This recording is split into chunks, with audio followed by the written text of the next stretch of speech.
Bem, pessoal, tivemos aumento recorde de casos de morte de Covid aqui no estado de São Paulo, né? Um aumento de 54%, né? O governo tem feito de forma bem adequada, né? Número de casos novos, que mostrou aumento nessas últimas semanas de 80%, né? E mortes também de 54%. Né? Lembrando, não são números tão assustadores que a gente via antes, né? Não compara, né? Então a gente está falando de dezenas de mortes, né? Quase 100 casos, né? Nesse intervalo que eles estão analisando, né? Óbvio que quando você olha esse número, você fala assim, ah, Júlio, mas eu já vi aqui no Brasil ter quase 2.000 mortes diárias, né? Isso, né?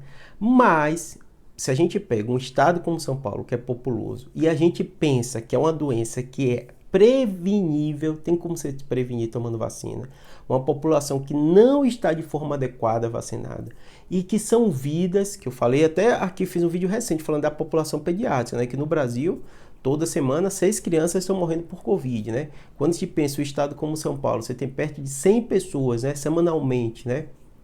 Mais ou menos isso, né? Morrendo por Covid, também são números preocupantes. Porque tudo quando a gente fala em morte, né, em causa, a gente vê essa doença, você tem algum tipo de prevenção, essa prevenção está sendo feita, né? Por quê? Porque maioria das vezes, né, no caso do Covid a gente tem visto, né, são mortes nos extremos, né? Na população pediátrica, que é inadmissível, mas tem acontecido muito, né? Muitas dessas crianças não vacinadas e na população idosa também. Esses dois grupos são esses destaques dessas mortes que estão acontecendo. E além disso, outra coisa que preocupa é porque essa semana tem sido o recorde de mortes no ano. Ou seja, se a gente olha um ano de 2024, né, que acabou a pandemia, tudo isso, essa semana tem sido a maior, que é justamente o reflexo da onda que a gente viu ali no hemisfério norte. E a gente tem que ficar atento porque não dá para relaxar. Hoje a máscara já não é uma realidade, né, e tudo bem, faz parte, né, caiu, as infecções, tudo isso.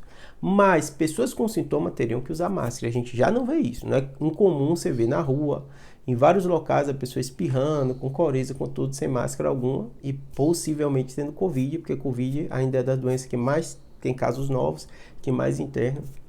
E as pessoas ainda não estão fazendo o teste para ter certeza se tem ou não. E para piorar, as pessoas não estão vacinando.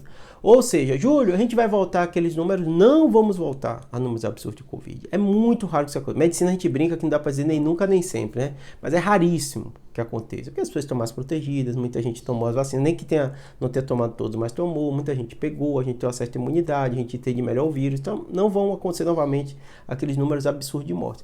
Mas esse platô é um platô, né? Esse nível ainda relativamente alto para uma doença nova, está preocupando ainda a gente. A gente vai ter que ficar de olho e tentar achatar o máximo para não ter tanta gente morrendo com a doença que é possível você prevenir, você não pegar ela tomando a vacina e caso tenha Covid, usar máscara para não estar passando para as outras pessoas, tá bom? Espero que tenha ajudado. Abraço.